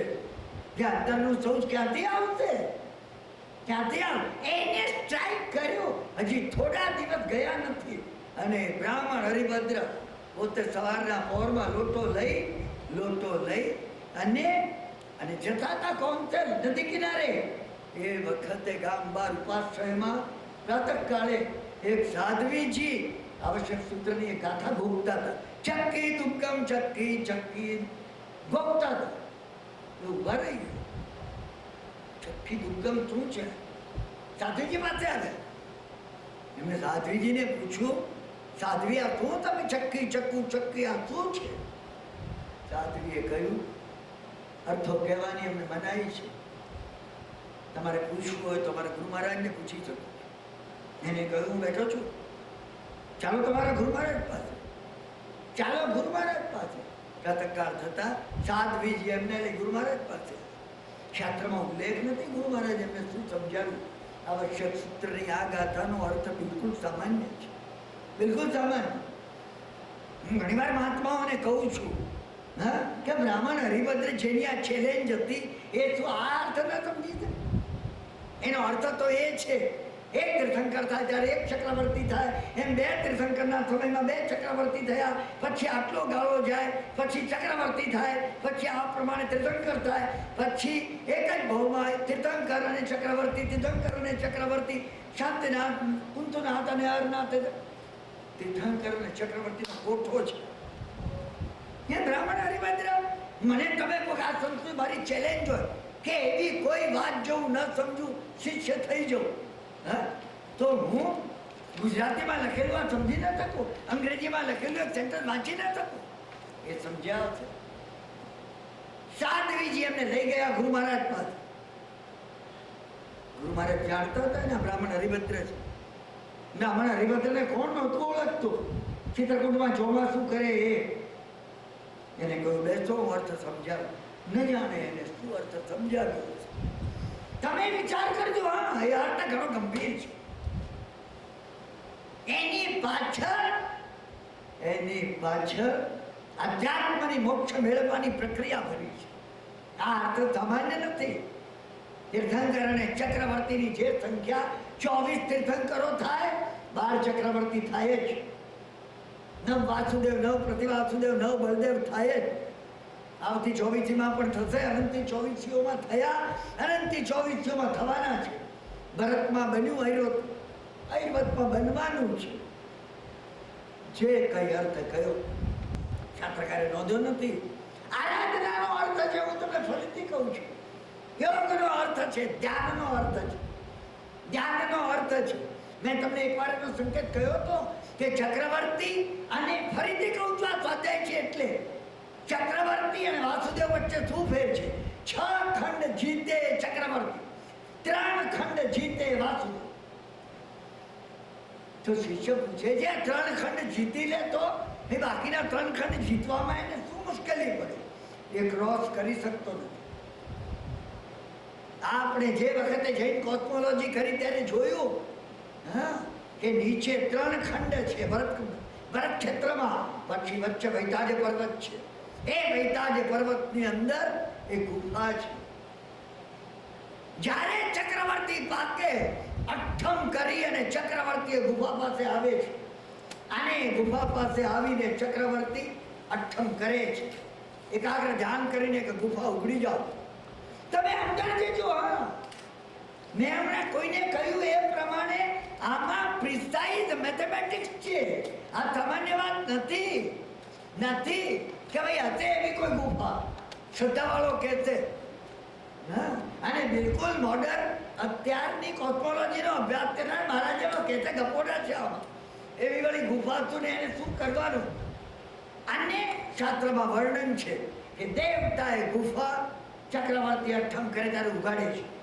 એ ગુફાની અંદર થઈ અને ચક્રવર્તી પેલી બાજુ નીકળે છે.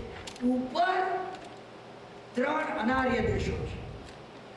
એ 3 અનાર્ય દેશો એમાં પાર કરી 3ને જીતી ચક્રવર્તી અહીંયાથી ગુફામાં જાય અને અહીંની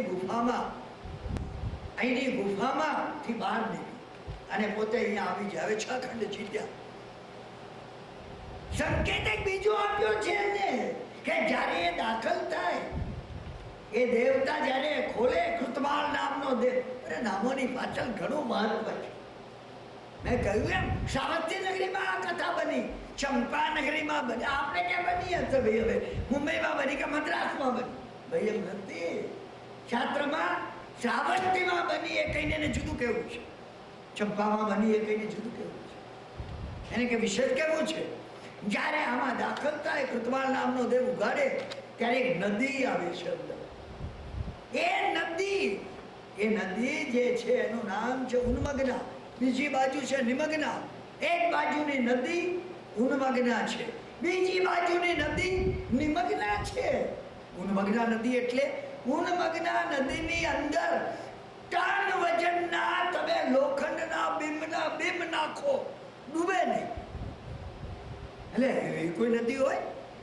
મેં આખી આ પૃથ્વી પર જોઈ નથી કે બીમ નાખો તો ડૂબે નહીં. ઉન્મગ્ના બધી ચીજ બહાર ફેંકી દે. અને બીજી બાજુ નદી છે નિમગ્ના.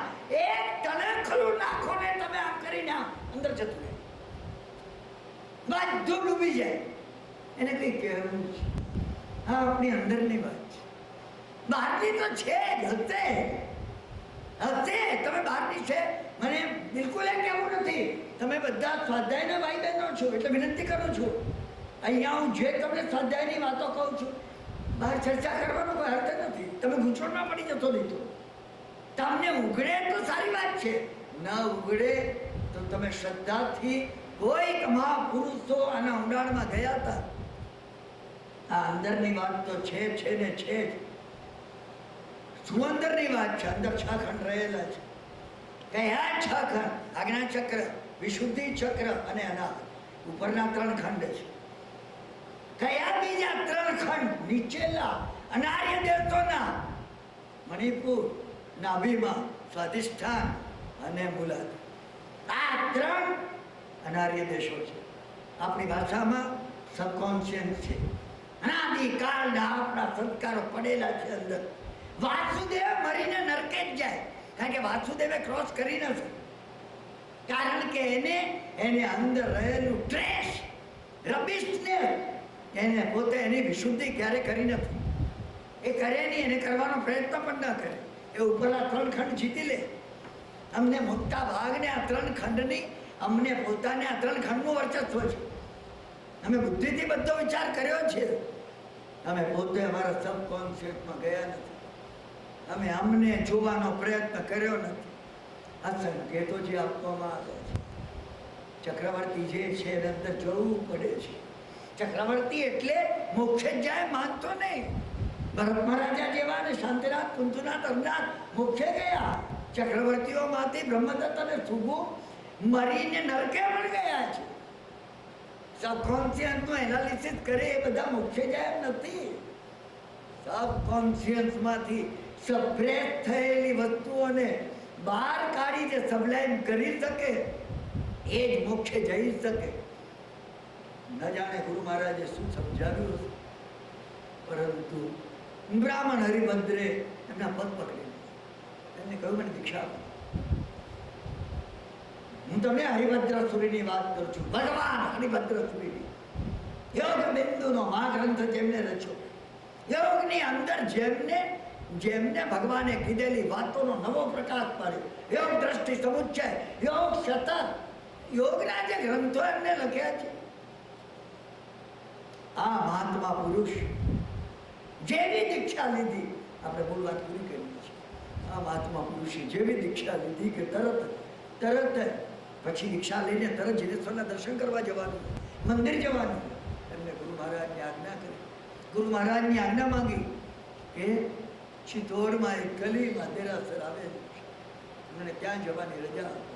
અને ગુરુ મહારાજની આજ્ઞા, એ દેરાસરમાં જેના પગથિયા અભિમાનથી છલકાતા એવા હરિભદ્ર ચડ્યા હતા, એ દેરાસરમાં સર્વવીરથી અંગીકાર કરી છે એવા હરિભદ્ર એ દેરાસરમાં એ તીર્થંકર પરમાત્મા પાસે જઈ એમને બે હાથ મસ્તકે મૂકી, મસ્તક નમાવી અને પેલો શ્લોક કીધો.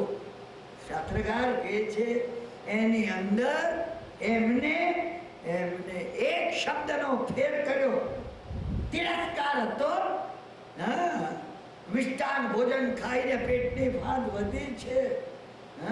પોતાને વિતરાગ કેવડાવતા એવા, લે હું તને નમસ્કાર કરું છું. ભક્તિનો શ્લોક, ભક્તિનો શ્લોક એ બની ગયો.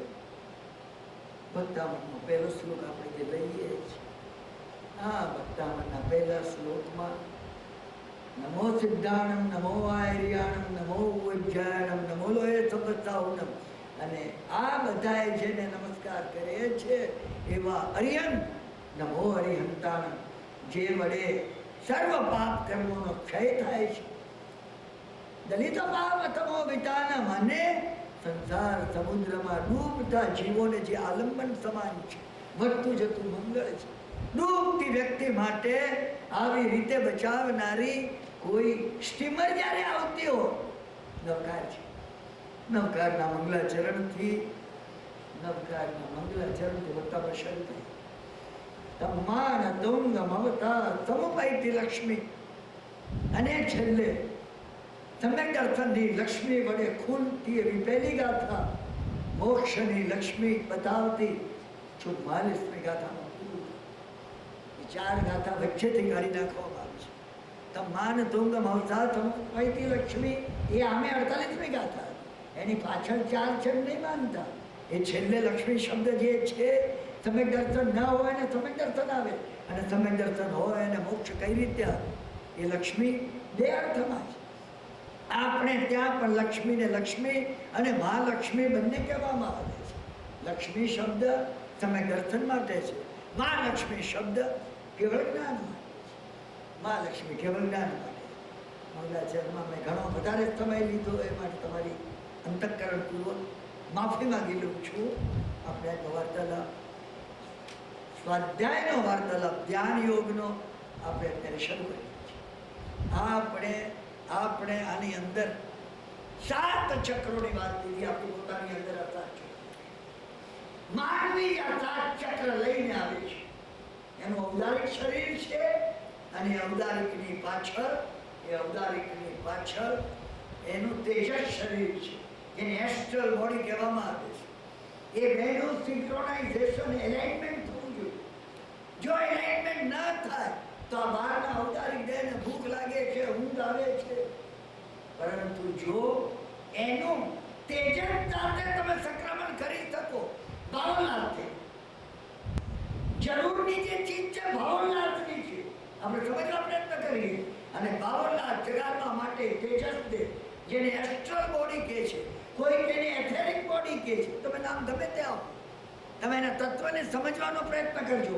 મારી અને તમારી પાછળ એક ભાવનાનો જે દેહ રહેલો છે, જેની અંદર એક તેજ, એક અગ્નિ, ઘર્ષણ પ્રગટી શકે, આ પ્રગટાવવાનું છે. અને આ તેજસ શરીરની અંદર જ આ ચક્રો છે. એ ચક્રો સુષુપ્ત છે, પોટેન્શિયલ છે. તમારે એને જગાડવા પડશે. તમે વારંવાર એનું ચિંતન કરશો, તમે વારંવાર એને વિઝ્યુલાઇઝ કરશો, તમે એને વારંવાર યાદ કરશો કે મારા નીચેલા જગતમાં 3 ચક્રો છે કે જેમાં મારા દુર્ભાવો, મારા પૂર્વના સંસ્કારો, મારી અંદર રહેલા એનિમલ ટ્રેટ્સ, એ બધું જેની અંદર ભરેલું છે. મારી અંદર ઉપર બીજા 3 છે, અને છેલ્લે મારું લક્ષ્ય સહસ્ત્રારમાં, બ્રહ્મરંધ્રમાં. મેં તમને ગઈકાલના એમાં કહ્યું, સ્વાધ્યાયમાં, ઊંધું કરેલું આ બ્રહ્મ કમળ છે.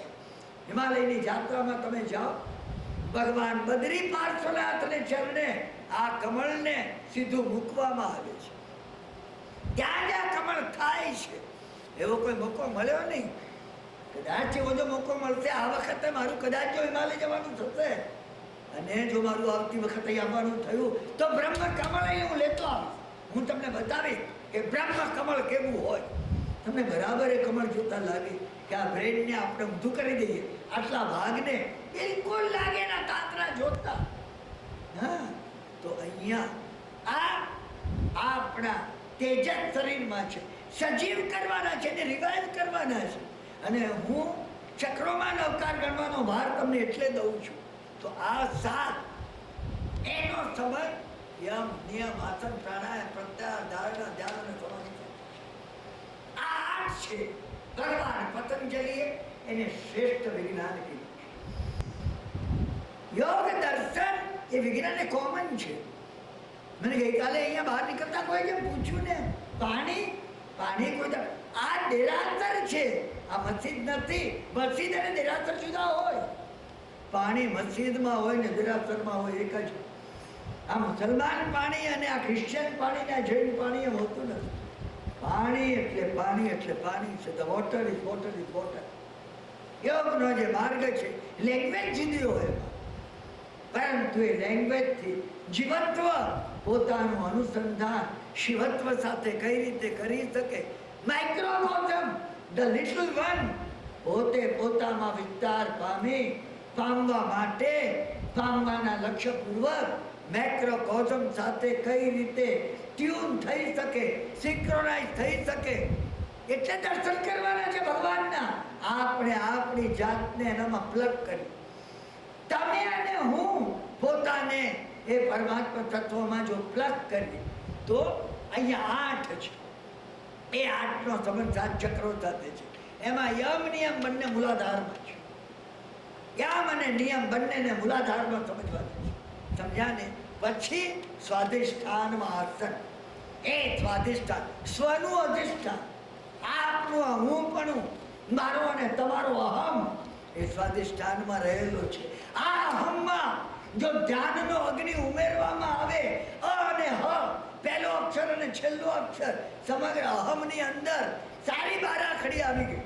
તો અહમની અંદર આ સમગ્ર વિશ્વ આવી ગયું. હું આ બોલી રહ્યો છું, આંખો હમણાં બંધ થઈ જાય ફોર ગુડ. હું જો અહીંથી જાઉં, મારો અહમ જતા બધું અદ્રશ્ય થઈ જશે. તો અહમમાં અરહમ જગાડવાનું છે. અહમની અંદર અરહમ કઈ રીતે જાગે? તો અરહમમાં પણ અને હ જ છે, પણ વચ્ચે એક રેફ છે, એ રકાર છે. એ રકાર એ અગ્નિબીજ છે, અને એ અગ્નિબીજ ધ્યાન યોગનો અગ્નિ છે. પરમાત્મા તત્વ સાથેની એકાગ્રતાનો એ અગ્નિ છે, એ જગાડવાનો છે. સ્વાધિષ્ઠાનમાં આસન છે. આસન એટલે સ્થિર થવું, દ્રઢ રહેવું. આ આસન છે. અને જ્યારે આસન યમ આવે તો જ નિયમ આવે. યમનો અર્થ એ છે my rhythm with the hall cosmos. સમગ્ર વિશ્વ સાથેની મારી હાર્મની. જીવ માત્રને હું બહુમાન કરું છું. રેવરન્સ ફોર લાઈફ. અરે મને પાપ લાગી જશે, આ કીડી મરશે તો મારા, એ નથી. આ કીડીની અંદર પરમાત્મા સ્વયં રૂપ લઈને જઈ રહ્યા છે. વનસ્પતિનું પાંદડું જોતા, છોડ જોતા, અરે એક ફૂલ જોતા. હવા આવે છે, ભગવાન આવી રહ્યા છે. આ હવાના જીવોમાં ભગવાન ભરેલા. અમે રેવરન્સ ફોર લાઈફ, જીવત્વનું બહુમાન, એ તરીકે હજી સુધી અહિંસાને સમજ્યા નથી. અમે એ રીતે અહિંસાને જોવાનો પ્રયત્ન કર્યો નથી. જીવોની અંદર, જીવ જીવમાં અમે જો પરમાત્મા તત્વ જોયું. કહેવામાં આવ્યું અમને સિદ્ધાંતમાં ખબર છે, નિશ્ચય નહીંથી બધા જીવો, નિગોદના જીવો પણ ભગવાન છે. હું મને પૂછું છું, કિરણભાઈ તને કેટલું જ પરચ્યું? નિશ્ચય નહીંથી ભાષણ કરે છે બેઠો બેઠો, પરંતુ તને પોતા તે નોકરમાં તને પોતાને જોયો કોઈ દાડો નથી જોયો. સાધના શરૂ નથી થઈ, સાધના આવી નથી. મને નોકર લાગે. નોકરને જોતા બધા મારો નોકર છે. અરે મેં એને રાખ્યો 11 વર્ષ પહેલા રાખ્યો, તો આજે 2 પૈસા સુખી થયો મારે લીધે થયો. અને હું મને જૈન કેવડાવું છું. મને વિતરાગના ધર્મની ખબર છે એનું કેવડાવું છું. મને સમ્યક દર્શન પરચ્યું છે એ વાત તો કહું છું. ઘણે દૂર છું, હું હજી ઘણો છેટો છું. એક વાત જો સમજાય તો જ્યાં સુધી યમ નહીં, માય રિધમ વિથ કોસ્મોસ, ત્યાં સુધી નિયમ, my rhythm with my own self, એ નિયમ છે. નિયમની અંદર મારો પોતાનો, મારી પોતાની સાથે શું સંબંધ છે, જે આ વાત મહત્વની છે. નિયમની અંદર શૌચ, સંતોષ, તપ, સ્વાધ્યાય, ઈશ્વર પ્રણિધાન, પોતાની અંદર પોતામાં એટલી ક્લીનલીનેસ જો આવે તો બંને એકબીજાને પૂરક છે. આ બંને એકબીજાને પૂરક છે. આ સ્થિતિ છે. હું એટલા સેન્ટરમાં એવી સહજ રીતે રહું, સમગ્ર વિશ્વને હું પોતે માનું હું છું. જવાની અંદર પ્રવેશ કરવા જવાનું થયું તો એક વખતે એક મંદિર, શિન્ટો ટેમ્પલ એવું હતું. અંદર જ્યારે અમે ગયા ને પડદો હતો. મેં કહ્યું આ લોકો બંધ રાખે છે. શું? અમારો ગાઈડ હતો, એને આમ કરીને ખોલ્યું, મોટો અરીસો. મને પહેલી વાર જો મેં મને જોયું. કઈ વાત છે, તમે વિચાર તો કરજો. અને મેં તમને કહ્યું કે એક વખત હું મિરર રૂમમાં ગયો હતો, લાઈનમાં જવાનું હતું. મેં કીધું અંદર મારી જોડે જે ગયા હતા, મને કે અંદર બહુ ગીર્દી ન થઈ જાય ને. મેં એકને કેમ જવા દે છે? બધા ઘણા જણને જવા દે ને તો 4-5 તો જલ્દી પૂરું થાય. આ લાઈન પૂરી ક્યારે થશે? મારો વારો. હવે હું અંદર બધી જગ્યાએ ઉપર નીચે બધે મિરર જ હતા. કેટલા કિરણભાઈ પાછળ ચાલો. મને પહેલી વાર થયું આ સમગ્ર વિશ્વ મિરર રૂમ છે. હા, સમગ્ર વિશ્વમાં હું છે કઈ જો. આ લાલ કપડો પણ હું છું, આ પણ હું છું, આ ઘડિયાળ હું છું. આમાં હું શું નથી? પેલો વાંદો અને પેલો સર્પ અને આ કાંટો ફૂલ પર લાગ્યો, હું પોતે જ છું. સમગ્ર વિશ્વ મિરર રૂમ છે. શિન્ટો મને જ્યારે યાદ આવે છે અને મિરર રૂમ યાદ આવે, બે મને એક સાથે જોડે યાદ આવે છે. મિરર રૂમ યાદ આવે ત્યારે ભગવાનનો આત્મિક ભાવ. હે ગૌતમ, આરાધક આત્મા જગતના સર્વ જીવોમાં પોતાને જુએ. હું સુખ ઈચ્છું છું, જગતના સર્વ જીવો સુખ ઈચ્છે છે. હું દુઃખ ન ઈચ્છું, જગતમાં કોઈને દુઃખ પ્રાપ્ત ન થયો. એ પ્રમાણે હું વર્તું. અને પછી પરમાત્મિક ભાવ, પોતાને પરમાત્મા તુલ્ય જુએ. જ્યારે મને શિન્ટો ટેમ્પલ યાદ આવે છે, ત્યારે મને મિરર રૂમ પણ યાદ આવે છે. આરાધના છે. સમગ્ર વિશ્વ એક આરાધના છે. અને એ આરાધના આપણને એ બંને અન્યોન્ય છે. તમે સમજવા પ્રયત્ન કરો. માફ કરજો, હું વારંવાર કહું છું, મને મારી અંદર રહેલા ભગવાન કહે છે કે મૂર્ખ, તારા કરતા સાંભળનારા વધારે સમજે છે. એ મારી કુટેવ છે. હું કયા વગર તમે રહી શકતો નથી. કે ભાઈ તમે સમજવા પ્રયત્ન કરો. તમારું ધ્યાન, તમારી તદાકારતા, તમારી એકાગ્રતા જીન વાણીના શબ્દોમાં ઘણી છે. તમે સ્વપ્નમાં પણ નહીં માનતા કે કિરણભાઈ આ બોલે છે. હું તો માત્ર એક લાઉડ સ્પીકર છું. આ લાઉડ સ્પીકર જે મારો અવાજ બહાર લઈ જાય છે, એમ હું પણ એક લાઉડ સ્પીકર છું, જે વડે કોઈક અવાજ હું પણ સાંભળું છું. આ અવાજ, એ બંનેનો જે સંબંધ છે, પરમાત્મિક ભાવ આત્મિક ભાવને પુષ્ટ કરે, આત્મિક ભાવ પરમાત્મિક ભાવને પુષ્ટ કરે. યોગના માર્ગમાં પ્રવેશ કરનાર દરેક જણ સમજી રાખે, યમ નિયમને પુષ્ટ કરશે, નિયમ યમને પુષ્ટ કરશે. યમ એમાં સ્થિતિ છે, અંદર શાંત રહેવાનું છે. નિયમ એમાં ગતિ છે, પોતે પોતામાં સાફ સુથરી કરવાની છે. કાર્ય જોઈ જોઈને કાઢવાની છે. બહાર સર્વત્ર ભગવાનને જોવા યમ છે, એમાં સ્થિતિ છે. સમજો તમે, અહીંયા ગતિ છે. હું તમને ધર્માર્થિકાની વાત કરું છું. તમે ધર્માર્થિકાનો અર્થ એટલો માત્ર સામાન્ય નહીં લેતા. ગતિ કરવા સાહેબને અહીંયા કોઈ ઈથર જેવું તત્વ છે જે ચાલવા ઈચ્છે ને ચલાવે અને બેસવા ઈચ્છે ને બેસાડી રાખે. ભગવાનના પારિભાષિક શબ્દોના ઊંડાણમાં હજી અમે ગયા નથી. માફ કરજો, અમે ગયા નથી. આરાધના વડે જ એમાં જઈ શકાય છે અને એ આરાધના ગુરુ ભગવંતોની કૃપાથી પ્રાપ્ત થાય છે. મને જે કંઈ આ પ્રાપ્ત થયું છે હું તમારી સામે રજૂ કરું છું. આ સ્થિતિ છે, એ પોઝિશન, શક્તિનો અહીં સંચય કરવાનો છે. આ ગતિ છે જેમાં પોતાની અંદરથી નેગેટિવ કાઢવાનું છે અને એ દ્વારા વધારે બહારની એનર્જી મળે એ માટે પાત્રતા કેળવ. આ સ્થિતિ છે. આતન પોતે પોતામાં સ્થિર રહેવું, પોતામાં છું. આ આતન તો છે જ. આપણે કરીએ છીએ.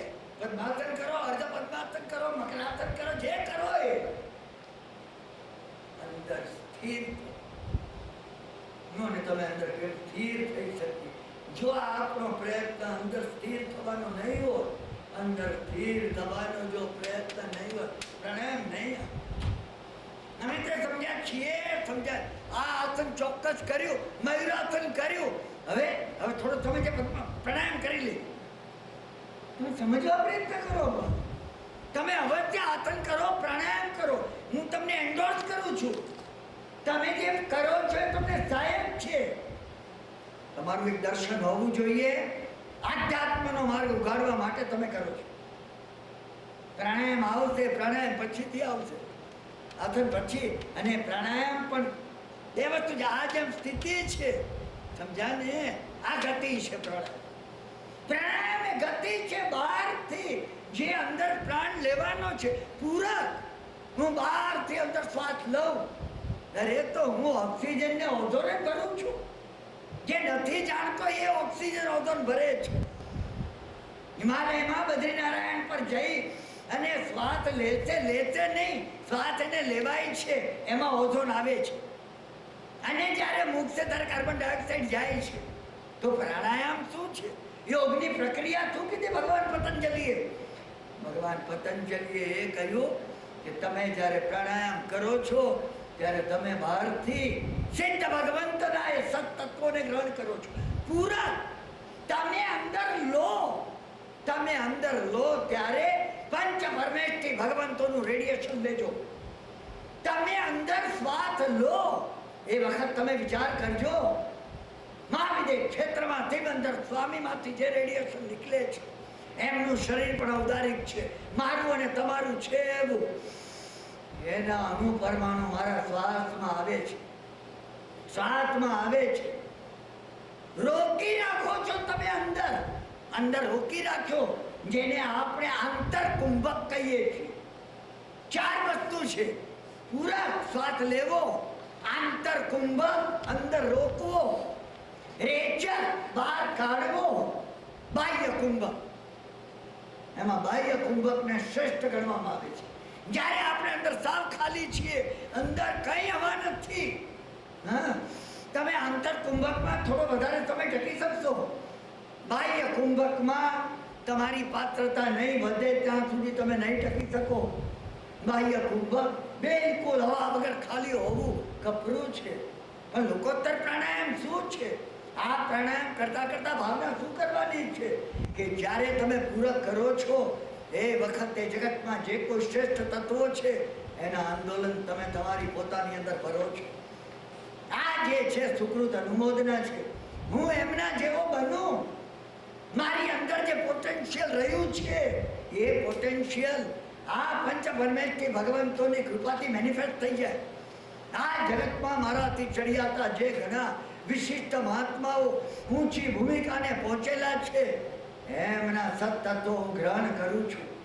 પછી અંદર અંતર કુંભ શરણાગતિ ભાવ છે. પેલી સુકૃત અનુમોદના શરણાગતિમાં. કોની શરણાગતિ? એ પંચ પરમેષ્ઠી ભગવંતોની. અત્યારે વિયરમાન એવા તીર્થંકર ભગવંતોની શરણાગતિ, સાધુ ભગવંતોની શરણાગતિ, સિદ્ધ ભગવંતોની શરણાગતિ, કેવલીએ બતાવેલા ધર્મની શરણાગતિ. આ શરણાગતિ અંદર ભર્યું છે આપણે.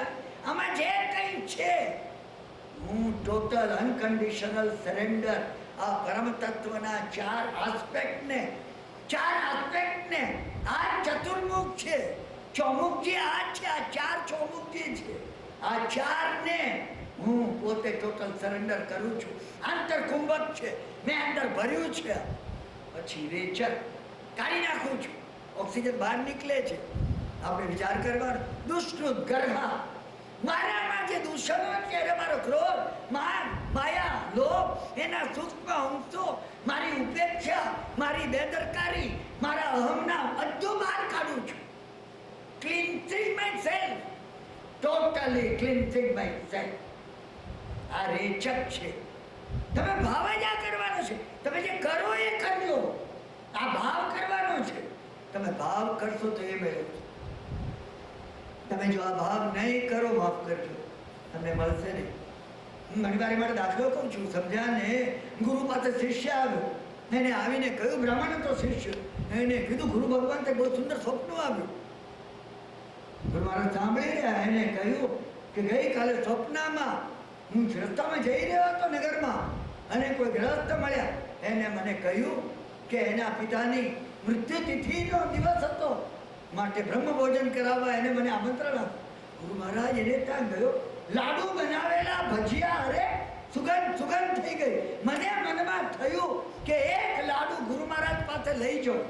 એટલે મેં સ્વપ્નમાં લેવાનો વિચાર કર્યો, પણ પેલો ખસે જ નહીં. એ કઈ હોય એની પત્નીને કહેશે કે એમના મહારાજ માટે આ લાવો. લાવી નહીં શક્યો ગુરુ મહારાજ. 6 મહિનાથી ગુરુ મહારાજ મીઠું મોઢું, કોઈ મીઠાઈ ખાવાય મળી નથી અહીંયા. આપણને જરૂર મને લાગે છે કે કંઈ મિષ્ટ ભોજન તો થશે. ગુરુ મહારાજે કીધું, જાસુમ યથા સુખમ.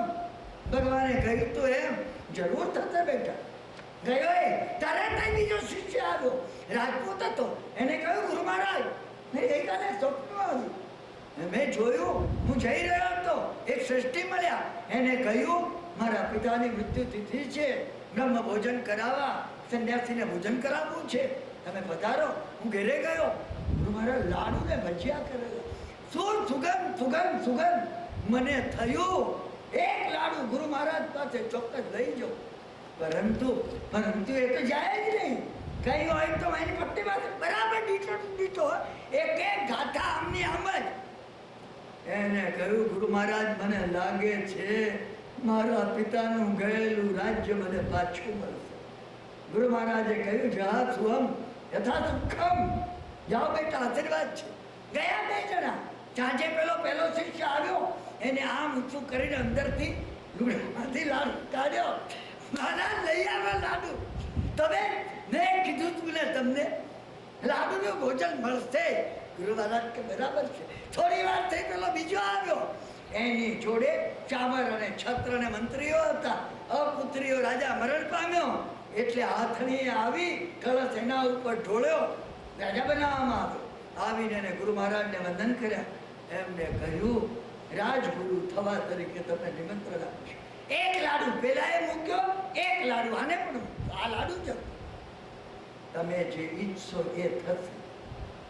તમને બિચારા ગણતો, તમે બિચારા રહેશો. તમે કહેતો હું બિચારો બાપડો કિરણભાઈ, એ જ રહેતો. એ જ્યાં છું મેતા દુઃખમ. અમારા એક વૃદ્ધ પાડોશી હતા, એ કહેતા કે ઝાઝરીઓ દેવ આકાશમાં ફરે છે, આશીર્વાદ આપતો જાય છે. માથે હાથ પછાડી કોઈ કહેશે, અરે રે શું થશે, આફત આવવાની, એ આશીર્વાદ આપે છે. તમે અને હું જે વિચાર કરીએ છીએ એ વિચાર આકાર લઈ રહ્યો છે. તીવ્રતાથી આપણે ખોટી વિચારધારામાંથી બચી જઈએ. તમને નમ્ર પ્રાર્થના કરું છું, પૂરું કરું છું. ત્યાર પછી જે તમે અંદર બહાર કાઢો છો, મારા દુર્વિચારો, મારી નબળાઈઓ, મારી અશક્તિઓ, મારી શંકાઓ, આ બધું બહાર કાઢું છું. મારામાં જે કચરો ભર્યો છે ઝાડુ લઈને કાઢું છું. પોતાની અંદરનો કચરો કાઢવાનો છે પ્રાણાયામ. પછી આવશે બાહ્ય કુંભ. કપરો છે, શળિયા, એ સરળ ગમન જ છે. એ શરણાગતિ ભાવ છે. હરિયંતનું શરણ, સિદ્ધનું શરણ, સાવુનું શરણ ને કેવલી પન્નત ધર્મનું શરણ. પોતાની અંદર રહેલું સબ્જેક્ટિવ, મારામાં રહેલા સિદ્ધત્વને શરણે હું જાઉં છું. મારામાં રહેલું તીર્થાને બનાવનાર એવા અરિયંત તત્વને શરણે હું જાઉં છું. નિશ્ચય નયથી રહેલું પોતામાં જે શુદ્ધ સ્વરૂપ છે એ સબ્જેક્ટિવ શરણાગતિ છે. આંતરકુંભ બાહ્ય ઓબ્જેક્ટિવ શરણાગતિ છે. અને બાહ્ય કુંભ કપરો છે. તમે વધારે વગર એ વગર રહી નહીં શકો. એમ આપણે પોતે અંદર રહેલા પરમ તત્વનું શરણ લઈએ, એ પણ કપરું છે. અત્યારે આપણે એ રાખીએ છીએ. સમય ઘણો થઈ ગયો છે. તમારી 5-7 મિનિટ મેં વધારે લીધી છે, એ માટે તમારી ક્ષમા માંગુ છું. આપણે પોતે આ યમ અને નિયમ, આસન અને પ્રાણાયામ 4ને બરાબર સમજવાનો પ્રયત્ન કરીએ. સમજ્યા કે નહીં? કારણ કે આ 4ને જો આપણે બરાબર સમજીશું તો જ ઉપરના 4ને સમજી શકીશું. પ્રત્યાહાર એમાં પુલ છે, સેતુ છે. આને શાસ્ત્રકારે સ્વયં પતંજલિએ પ્રત્યાહાર, પ્રાણાયામ, આસન, નિયમ અને યમ એને બાહ્ય સાધન કહ્યા છે. ધારણા, ધ્યાન અને સમાધિ એને અભ્યંતર કહ્યા છે. ભગવાન વર્ધમાન સ્વામીએ જેમ 6 બાહ્ય તપ કીધા, 6 અભ્યંતર તપ કહ્યા છે. 6 બાહ્ય તપ જે છે, અણસણ, નોદરી, વૃત્તિ, સંક્ષેપ, એ માટે સ્વયં ભગવાને ભાર દીધો. અહીં પતંજલિએ પણ ભાર દીધો છે કે ભાઈ આ બધા જે છે ને, આસન કસરત માટે નથી કરવાનું ભાઈ. પ્રાણાયામ ફેફસાનું દર્દ ન થાય, એ તો ઘઉં ઉગાડો, ઘાસ ઉગ્યા વગર રહેશે નહીં. તમે કરતા હો તો પણ પેલી ચીજને મળજો. તમને લાડુ ભજીયાનું ભોજન મળશે નહીં, રાજ્ય મળી જશે. કયું રાજ્ય? મુક્તિનું રાજ્ય. સામાન્ય રાજ્ય નહીં, મોક્ષનું રાજ્ય મળશે. તમે આ ભાવને રાખજો. પેલું તો મળવાનું છે. લાડુ તો જેને 76 ધરાવીને રાજા બન્યો ને, રસોઈયાને ઘેરે લાડુ બનાવ્યું. ગુરુ મહારાજને રોજ લાડુ ખવડાવી શકે. એટલે ઝાંઝરીઓ દેવ ઉપરથી આશીર્વાદ આપે ત્યારે તમે અને હું વધારેમાં વધારે અભ્યંતરમાં જઈ શકીએ. હું તમે એટલે બહારથી અંદર જવાનું કહું છું. આપણે બહારથી અંદર જઈએ એટલે આ જે છે એ ધારણા, ધ્યાન અને સમાધિ માટે કરતા. આપણે ત્યારે બાહ્ય તપ છે, સારી વાત છે. મારી આ વાત સાંભળીને આવતા પર્યુષણમાં તપસ્યા બંધ પડી જાય તો હું મને ગુનેગાર સમજી, દોષિત સમજી.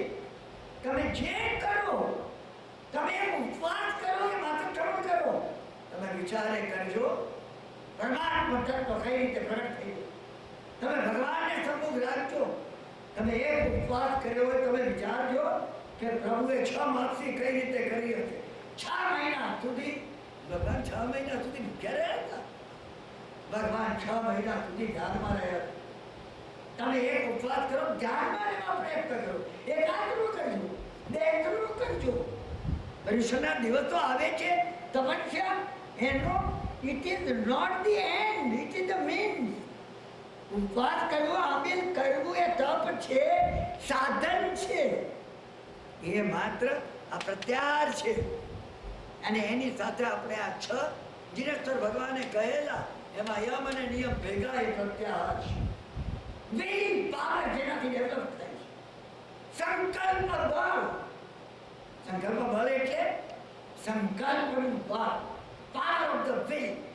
the power of the will આમાં ડેવલપ થાય. અને આ કરનાર પ્રત્યાખ્યાન કરે પછી કાયો ઉત્સર્ગ. કાયો ઉત્સર્ગ એ છે કાયાથી છૂટો પડી ગયો. પોતાની બોડીને હું તમને બધાને જોઉં છું, મારા ચશ્માને જેમ જોઉં છું, આ કપડાને, આ ઘડિયાળને જોઉં છું, એમ મને જોઉં છું. કાયાથી ઉત્સર્ગ, કાયાથી ઉપર ઉઠે.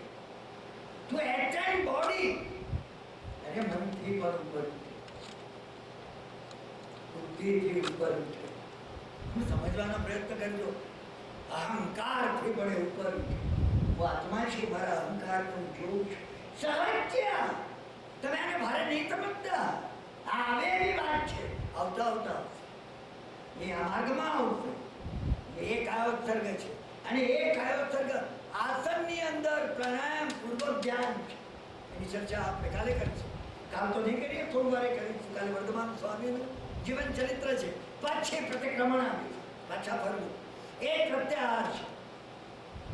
ખોટું જેટલું અંદર લીધું છે ઓકી ઓકીને બહાર કાઢી નાખે. Wrong is wrong is wrong. એક પ્રતિક્રમણ છે, એક પ્રત્યાહાર છે. અને એની પછી ગુરુ વંદન આવે છે. ગુરુ એ છે જે પરમાત્માની ધારણા કરાવે, પરમાત્મા સાથે લગ્ન કરાવે. ગુરુ એ ગોળ છે. ગુરુ કોઈ દાડો એ ના કે મને માનો.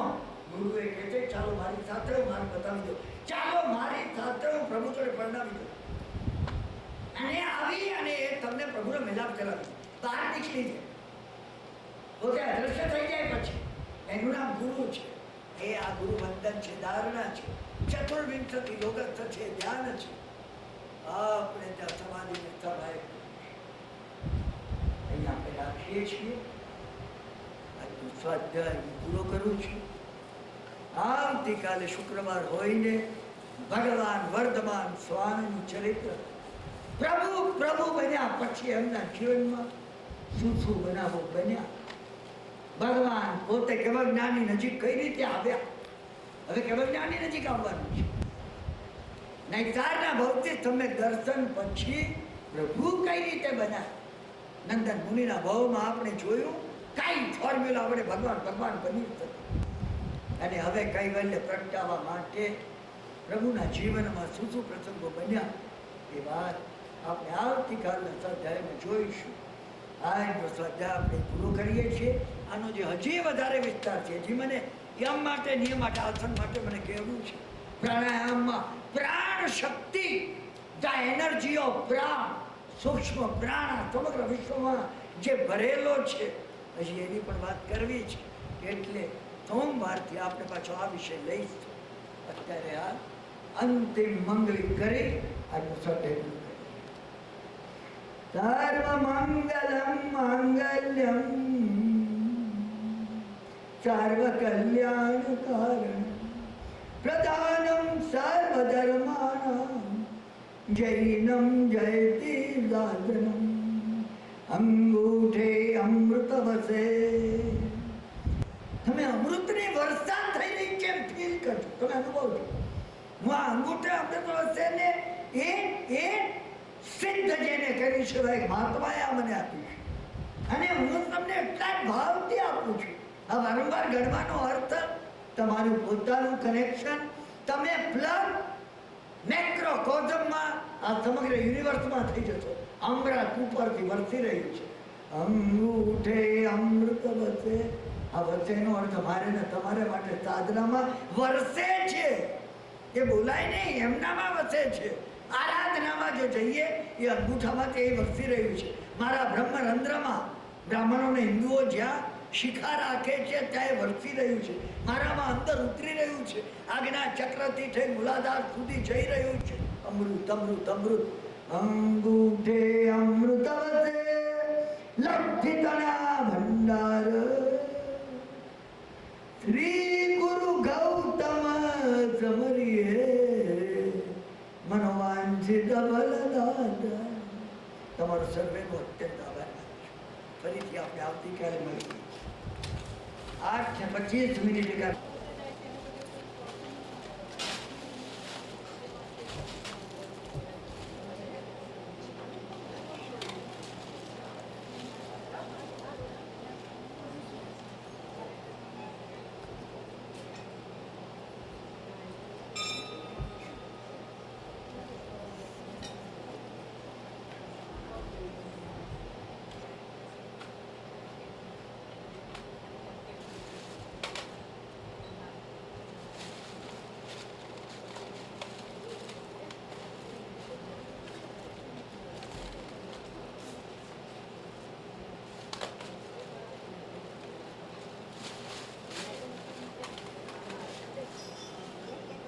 नमो रक्षिताचार्य पाद्याय सर्वसाधुभ्यः जय जय आरति आदिति गंगा नाभिराय मरुदेवी सुनंदा जय जय आरति पहली आरती पूजा कीजिए नर भव पाविने लाहो लीजिए जय जय आरती दूसरी आरती कीनाया तुलेवा मंडप में जगरजवारा जय जय आरती तीसरी आरती त्रिभुवन देवा सुर नर इंद्र करे कोई सेवा जय जय आरती चौथी आरती चौगली सूरे मनवांशिक फल शिव सुख पूरे जय जय आरती पंचमी आरती पूजा उपायो मूल चंदेली समूलतायो जय जय आरती आदिति गंगा नाभिराय मरुदेवी सुनंदा जय जय आरती